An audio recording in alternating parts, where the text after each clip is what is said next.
हनुमान जी का मिलना, सुग्रीव से मैत्री एवं बाली मरण। जब तक हनुमान जी सिफारिश नहीं करते हैं तब तक रामचंद्र अपना नहीं बनाते। परमात्मा जीव मात्र के सच्चे मित्र हैं। ईश्वर के साथ मैत्री करने से जीवन सफल होता है। सांसारिक मित्र तो केवल इसी जगत में सुख दे सकता है, किंतु परलोक और अंतलोक में सुख नहीं दे सकता। जीव यदि ईश्वर से मैत्री करे तो वे उसे अपना लेते हैं, वे उसे भी ईश्वर बनाते हैं। वे तो अति उदार हैं। वे जब देने पर आते हैं तब बहुत उदार होकर देते हैं। जीव को जब कुछ देने का प्रसंग आता है तो सोच विचार के अपने लिए बहुत कुछ बाकी रखकर देता है। विश्व का सर्जक देते समय कभी नहीं सोचता है कि अपने लिए शेष रखना चाहिए। मैत्री तो परमात्मा के ही साथ करो। परमात्मा से मैत्री वही कर सकता है जो काम को अपना शत्रु बनाता है। कृष्ण और काम, राम और रावण एक साथ नहीं रह सकते। रामचंद्र जी ने सुग्रीव को अपना मित्र बनाया क्योंकि सुग्रीव ने हनुमान जी को अपनाया है। हनुमान जी ब्रह्मचर्य के स्वरूप है। ब्रह्मचर्य की मैत्री जितेंद्रिय बनाएगी और तभी परमात्मा के साथ भी मैत्री होगी। संयम और धर्म मर्यादा का पालन करोगे तो राम राज्य के काल की भांति डॉक्टर वकील की आवश्यकता नहीं रहेगी। हनुमान जी को जो अपना मित्र नहीं बनाता है उसे राम भी अपना मित्र नहीं बनाते हैं। परमात्मा से प्रेम किए बिना जीवन सुंदर नहीं हो पाता।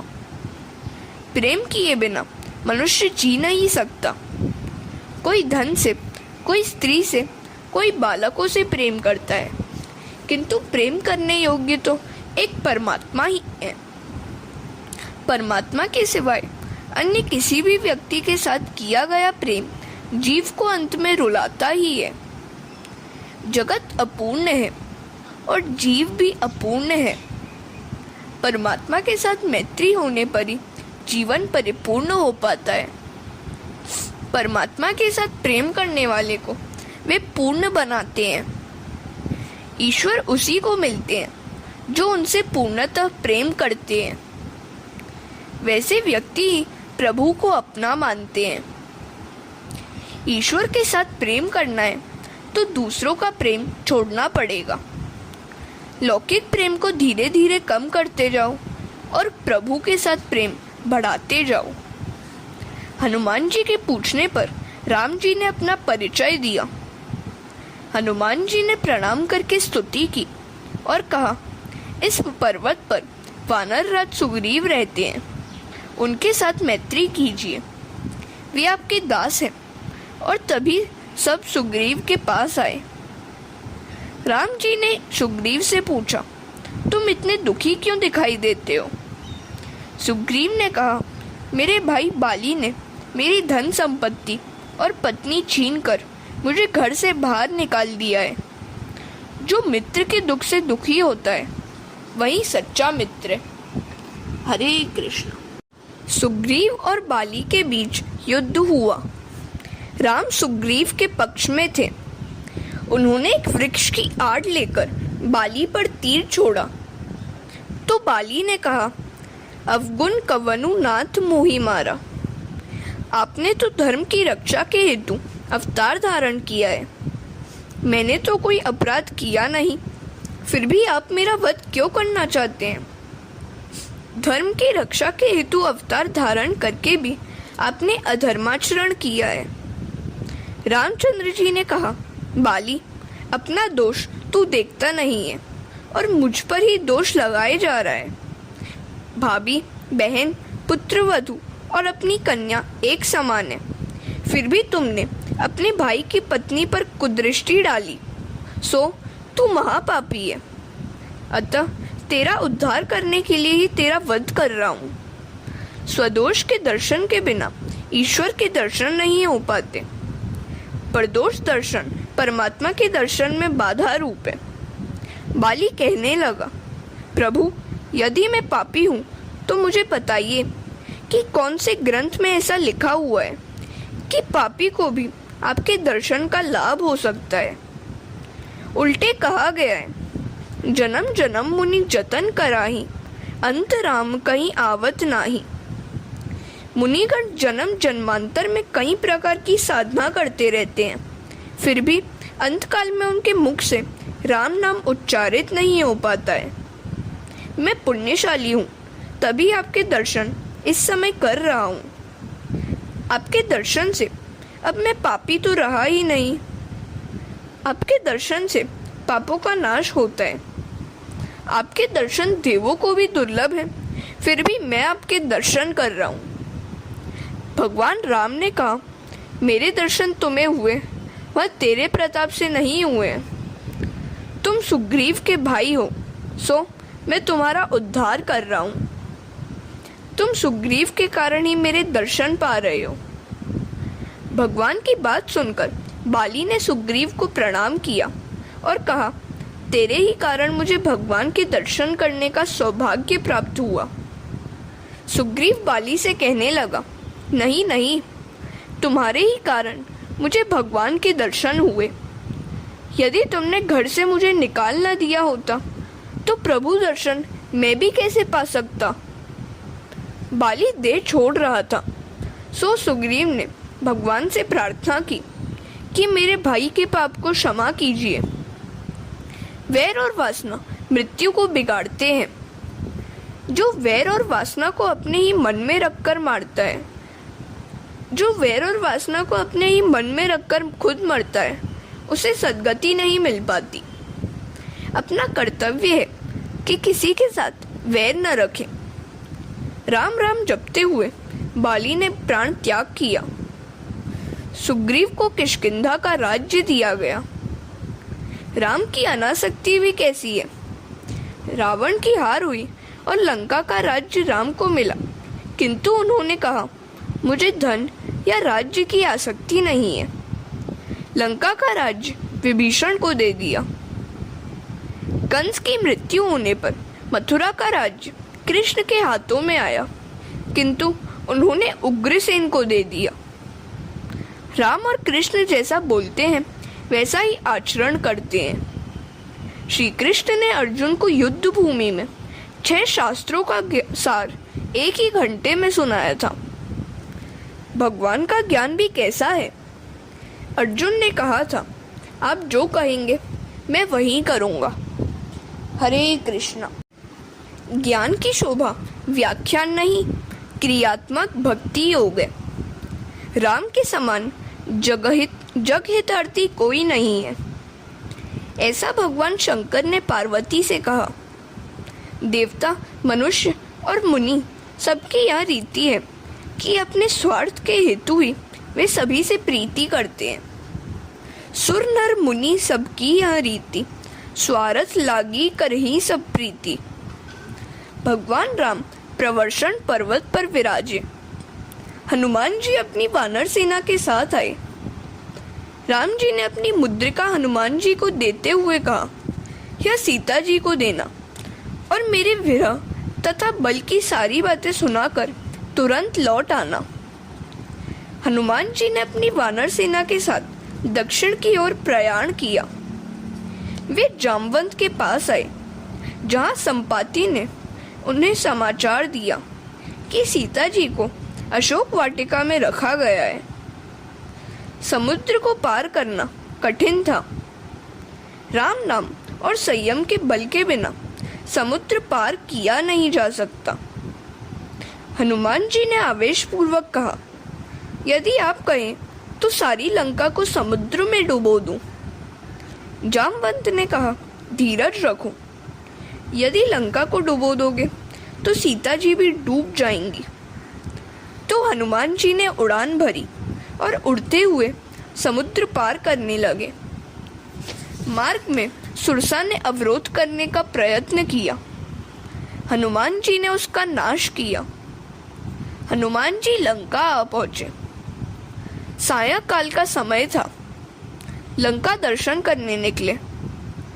वहां का वैभव अलौकिक है। मध्य रात्रि के समय लंका में प्रवेश करने जा रहे थे कि लंकिनी ने रुकावट की तो उन्होंने उसे मार दिया। मरते हुए लंकिनी ने कहा, मुझे ज्योतिषी ने कहा है कि तुझे कोई मारे तब समझ लेना कि रावण की भी मृत्यु होने जा रही है। हनुमान जी को लंकिनी ने यह भी कहा कि लंका में घूमते समय राम जी को हमेशा अपने हृदय में रखना।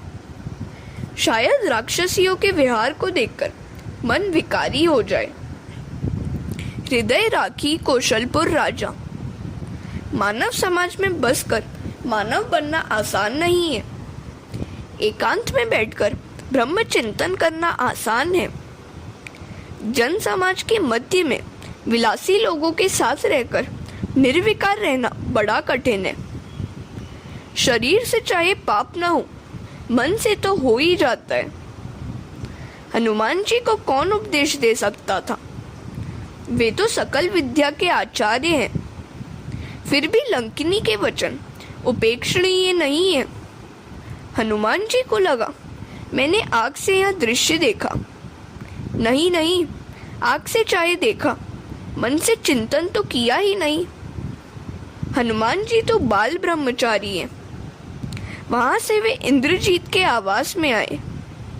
वहां सुंदरी सुलोचना को देखकर उन्होंने सोचा, शायद यही सीता जी है। नहीं, यह सीता जी नहीं है। एकनाथ जी महाराज ने सुंदरकांड में बड़ा अच्छा वर्णन किया है। हनुमान जी साक्षात शिव जी के अवतार थे। पार्वती जी भी अवतार लेने का आग्रह करने लगी तो शिव जी ने कहा, नहीं, मुझे ब्रह्मचारी रहना है। पार्वती ने कहा, मैं आपके बगैर जी नहीं सकूंगी। सो शिव जी ने हनुमान जी का रूप लिया और पार्वती जी बनी उनकी पूछ। यह योग माया सभी के घर में जाती है। हनुमान जी की पूछ बढ़ती ही गई। रावण की बहुत फजीहत हुई। हरे कृष्णा। हनुमान जी ने सारी रात सूक्ष्म रीति से भ्रमण किया, किंतु सीता जी कहीं भी दिखाई नहीं देती थी। प्रातःकाल में विभीषण के आवास में प्रविष्ट हुए। वहां उन्होंने देखा कि विभीषण ने नींद से जागते ही राम का स्मरण और उच्चारण किया। हनुमान जी सोचने लगे, इन राक्षसों की बस्ती में यह वैष्णव कौन है? हनुमान जी ने ब्राह्मण का रूप लिया और विभीषण के निकट आए। विभीषण ने उनसे पूछा, कौन है आप? राम तो नहीं है। प्रभात में आपके दर्शन हुए, सो मेरा सारा दिन अच्छा बीतेगा और कल्याण होगा। हनुमान जी ने सारी बात बताते हुए सीता जी का पता पूछा। विभीषण ने कहा, आपके दर्शन होने से मुझे विश्वास हो गया है कि राम जी के दर्शन मुझे अवश्य होंगे। मैं तो अधम हूँ, किंतु आपके कारण राम मुझे अवश्य अपनाएंगे। रात्रि में सोने से पहले तथा प्रातःकाल जागते ही प्रभु स्मरण और शुभ विचार करो। हनुमान जी अशोक वन में आए। वहां सीता जी समाधि अवस्था में बैठकर राम राम जप रही थी। उनका शरीर दुर्बल हो गया था। हनुमान जी ने उनको मन ही मन प्रणाम किया और वृक्ष की डाली पर बैठकर राम कथा सुनानी शुरू की। आपको ढूंढने के लिए कई वानर भेजे गए, उनमें से मैं भी एक हूँ।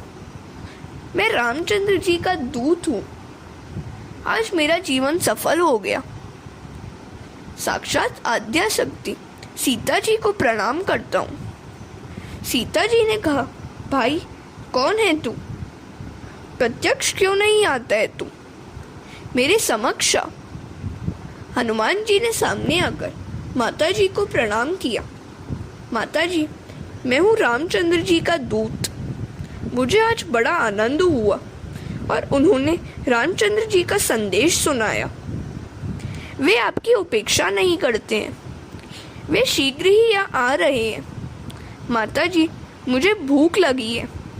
यहाँ फल तो बहुत है, किंतु राक्षस लोग निगरानी कर रहे हैं। सीता जी ने कहा, नीचे गिरे हुए फल ही खाना, तोड़ कर ना खाना। हनुमान जी ने सोचा कि माता जी ने फल तोड़ने की मनाही की है, वृक्षों को झंझोड़ कर फल गिराने की नहीं। और उन्होंने वृक्षों को झंझोड़ कर फल गिराए और आहार किया। संत तो भोजन करते समय भी भजन चालू ही रखते हैं। अन्न की निंदा पाप है। हनुमान जी ने दिव्य वानर का स्वरूप धारण किया और पूछ को उसका काम करने की आज्ञा दी। पूछ ने बहुतों को मारा, कई राक्षसियों का संहार किया। इतने में इंद्रजीत ने वहां आकर ब्रह्मास्त्र को छोड़ा। हनुमान जी ने ब्रह्मास्त्र का सम्मान किया। इंद्रजीत हनुमान जी को बांधकर राजसभा में ले आया। रावण ने हनुमान जी से पूछा, ए बंदर, कहाँ से आया है तू, क्यों आया है? हनुमान जी ने कहा, ए दशानन, मैं तो तुम्हें उपदेश देने के लिए आया हूँ। शिवजी को प्रसन्न करने के लिए तू तपस्वी बना था, फिर भी पराई स्त्री सीता जी को बंदी बनाया। रामचंद्र जी की शरण में आ, वे तेरे सभी पाप क्षमा करेंगे। हरे कृष्णा। लंका दहन एवं विभीषण की शरणागति। रावण कब समझने वाला था, वह तो अहंकारी था। उसने अपने सेवकों से कहा, इस बंदर की पूंछ में ही शक्ति है, जला दो इस पूंछ को। सेवक हनुमान जी की पूंछ को कपड़े से लपेटने लगे। हनुमान जी अपनी पूंछ को बढ़ाते गए। लंका के सारे बाजार का कपड़ा खत्म हो चुका। कपड़ों को घी तेल से भिगोया गया और फिर उन्हें जलाया गया। हनुमान जी ने कहा, यह तो पूंछ यज्ञ हो रहा है। रावण, अपने मुंह से जरा उसे हवा तो दो। रावण फूंक मारने गया तो उसकी दाढ़ी जल गई। हनुमान जी ने कई घरों पर कूद करके सारी लंका में आग लगा दी। राक्षसियां दौड़ती हुई सीता जी के पास आई और कहने लगी, आपके पास जो पुरुष आया था उसकी पूंछ सारी लंका को जला रही है।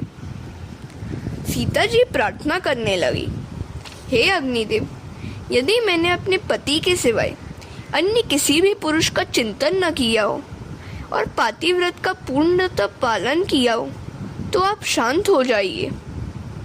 अग्निदेव चंदन से शीतल हो गए। लंका जल रही थी। हनुमान जी ने समुद्र के किनारे पर आकर देखा तो उन्हें लगा कि यह अच्छा नहीं हुआ। अशोक वन भी यदि जल गया तो? समुद्र में स्नान करके वे अशोक वन में आए। अशोक वन भी वहां देखा कि एक भी वृक्ष जला नहीं था। सीता जी से मिले।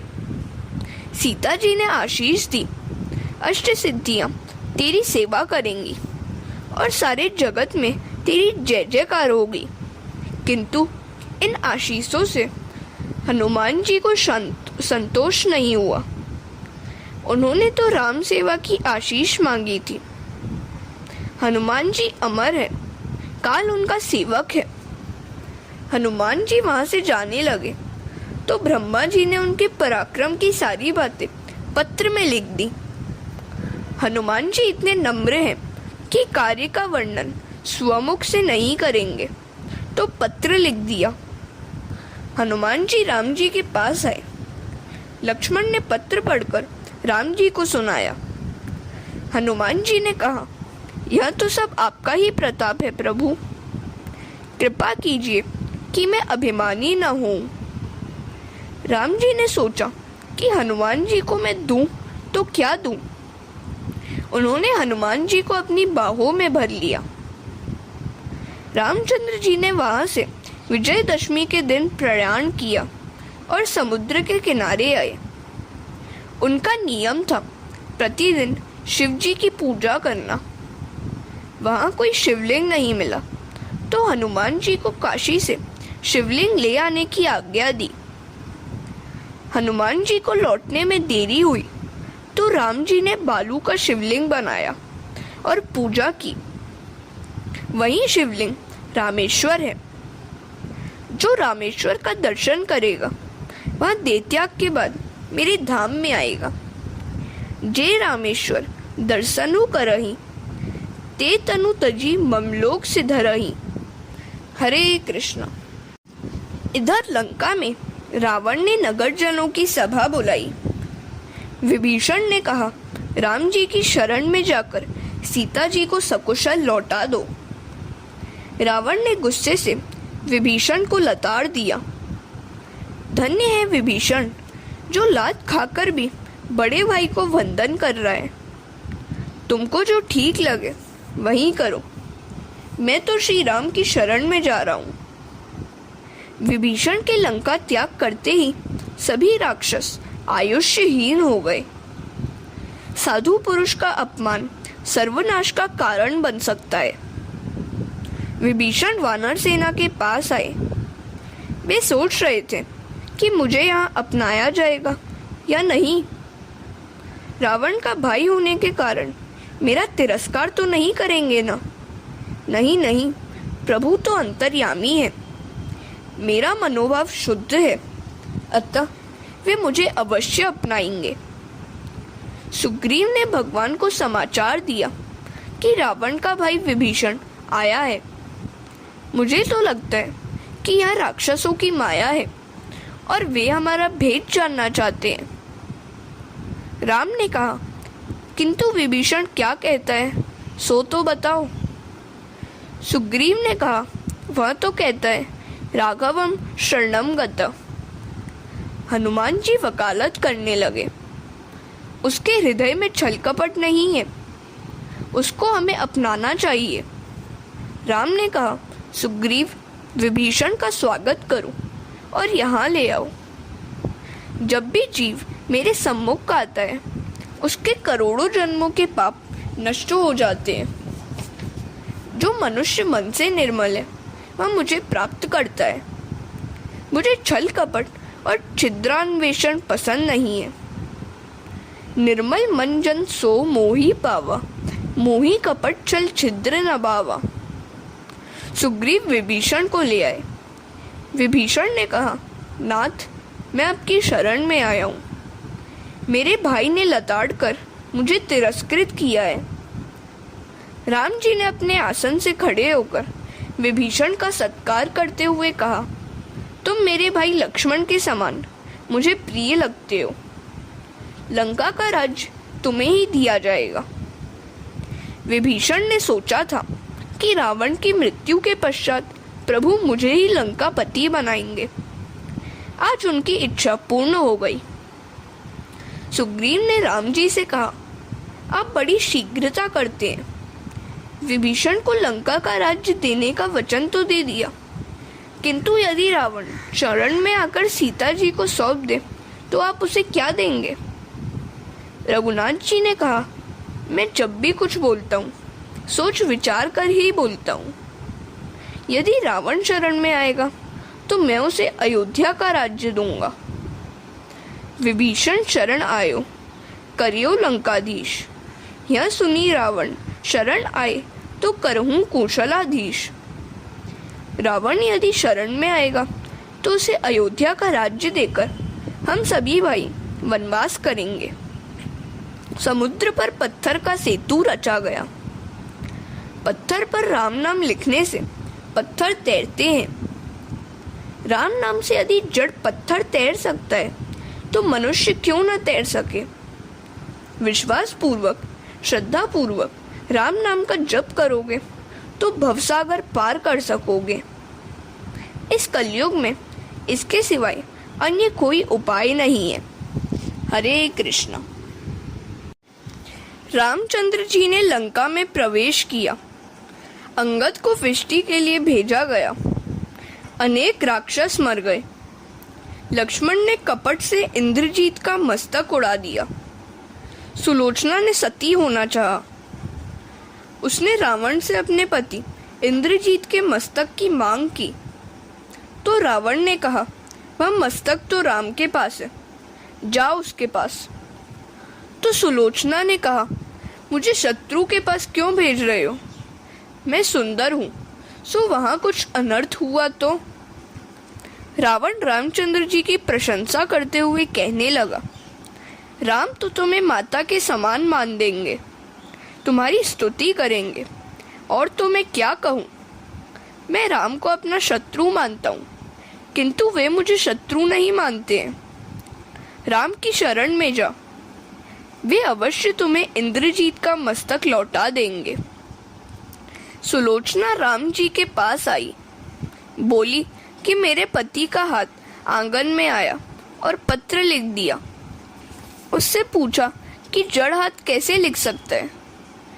तुम अपने पति की प्रार्थना करो, यदि आंखें हंसेंगी तो मानेंगे कि जड़ हाथ ने पत्र लिखा है। सुलोचना बहुत मनाती है, मस्तक हंसता नहीं है।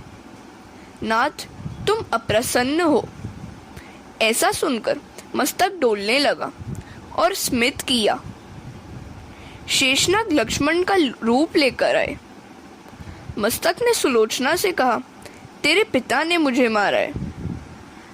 आज श्वशुर और दामाद के बीच नहीं, किंतु दो पतिव्रताओं के बीच युद्ध हो रहा है। उर्मिला और सुलोचना का संग्राम है। सुलोचना की पराजय हुई। सुलोचना ने लक्ष्मण जी से कहा, जय आपकी नहीं, उर्मिला की हुई है। उसका पातिव्रत्य मेरी अपेक्षा श्रेष्ठ है। मेरे पति पापी रावण के पक्ष में होने के कारण दुर्बल हैं। मेरे पति पापी की सहायता कर रहे थे, सो मेरी पराजय हुई और उर्मिला की जय। पर स्त्री का हरण करने वाले की मेरे पति सहायता करते थे, सो मुझे हारना पड़ा। सुलोचना सती हो गई। राम जी ने उसकी बड़ी प्रशंसा की। रावण का वध एवं श्री राम की सीता जी सहित अयोध्या आगमन। राम और रावण के मध्य में भयंकर युद्ध छिड़ गया। रावण की नाभि में जो अमृत था उसे अग्नेयास्त्र द्वारा सुखा दिया गया। रावण की मृत्यु हो गई। हनुमान जी ने सीता जी को राम की विजय का समाचार दिया। प्रभु ने स्वयं कुछ भी नहीं लिया। लंका का सारा राज्य विभीषण को सौंप दिया। वानरों का सम्मान किया गया। अब रामचंद्र जी आदि पुष्पक विमान पर सवार होकर अयोध्या की दिशा में लौट चले। मार्ग में उन्होंने सीता जी को रामेश्वर का दर्शन कराया। विमान प्रयागराज आया। हनुमान जी को आगे बढ़ने की आज्ञा दी गई। हनुमान जी भरत जी के पास आए। भरत जी राम पादुका की पूजा करते हुए सीताराम का जप कर रहे थे। हनुमान जी ने कहा, भरत जी, राम लक्ष्मण जानकी पधार रहे हैं। हरे कृष्णा।